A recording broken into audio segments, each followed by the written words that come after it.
Hey, mambo vipi? Karibu sana. Tunaendelea na kujifunza Python programming language na bado tupo katika kipengele cha exceptions. Na video hii leo nitakwenda kuonyesha jinsi ya kuhandle multiple exceptions. Ukiangalia hapa tupo na simple program ambayo inakwenda kuread file, kuread data kutoka katika file hii ambayo inaitwa cells_data.txt. Lakini hii file mimi sipo nayo. So hapo inakwenda moja kwa moja kutuletea error. So tunapata exception error ambayo inatokana na kukosekana kwa hii file ambayo inaenda kusomwa katika hii programu yetu. So ukiachilia hapo pia kuna na error nyingine ambazo zinaweza zikajitokeza endapo kuna makosa yakitokea. Sasa hapa kuna try and except zimeweza kutumika kwa ajili ya kusolve zile exception error ambazo zinaweza zikajitokeza ama zitajitokeza. Ukiangalia tupo na except ya kwanza, ya pili na ya tatu. Na hii ndio maana nikasema video hii tunaenda kujifunza jinsi ya kuhandle multiple exceptions. Manake katika programu yako kuna exceptions zaidi ya moja ambazo zinaweza zikajitokeza. Na tuliweza kuona katika mifano ya video zilizopita. So program kama hii isinge kuwepo hii except ya hizi exception ambazo tunategemea zingeweza kujitokeza. Let's say wacha niweze kucomment hapa na to run hii program. Okay? Kuna error hapa, error error hii ni kwa sababu hizi zipo ndani huku. So acha tuweze kuzirudisha hapa na tuweze kuona. Okay? Simple kama hivi. So tuweze kurun terminal, new terminal, cd change directory, tuingie katika folder yetu ya file, and then to run file yetu py, tumeita report.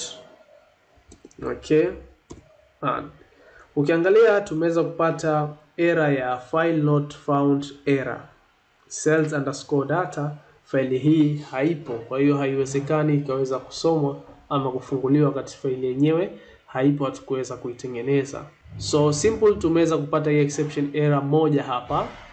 Sasa huku tuliweza kuweka except tatu. Except hii iliyotokea hapa file not found ni hii input output error. So instead ya kuweka input output error, wacha tuweke jina la hii exception yetu. Kwa hiyo hii itaenda kututolea error hii hapa, error occur while trying to read the file. Lakini pia inaweza kujitokeza exception error ya ValueError. Kwa hiyo kuweza kuisolve tunaweza kutoa ujumbe huu, none numeric data found in the file.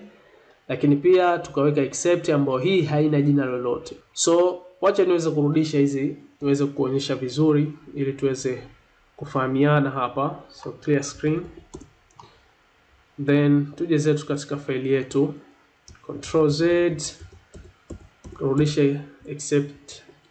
Okay, so tumeanza na try, tukaweka kile ambacho tunahitaji program yetu iweze kufanya, na endapo ikitokea kuna error itajitokeza, exception error. Zikija basi moja kwa moja iangalie, je, hiyo error iliyokuja ni error ambayo inahusiana na file not found error ambayo ni exception error, ama ni value error. Hizi ni name ambazo tunazipata katika zile exception error. Lakini kama itakuwa hizi sizo katika hiyo exception iliyojitokeza, basi moja kwa moja ije katika except hii ya mwisho ambayo hakuna jina, kama unavyoona hatukuweka jina lolote.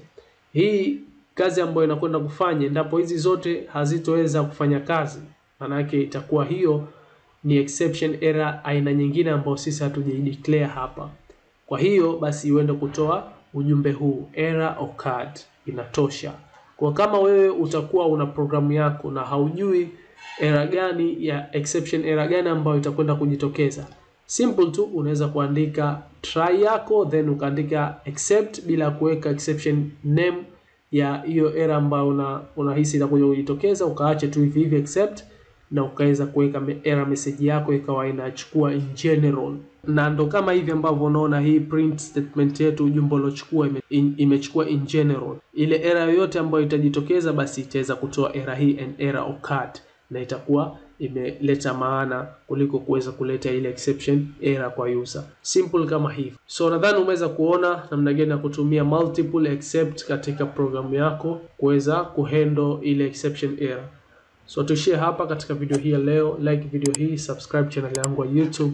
Una maswali, una maoni, unaweza kuniambia katika sehemu ya comment. Lakini mimi na wewe tukutane katika video ambayo inafuata. Tutakuja kujifunza kitu kingine, na nadhani kitu ambacho tutakuja kukiongelea video hiyo ambayo inakuja baada ya kuangalia hii jinsi ya kuhandle multiple exceptions, tutakuja kuona jinsi ya kutumia one except kuweza kucatch all exception ambazo zitajitokeza. Asante.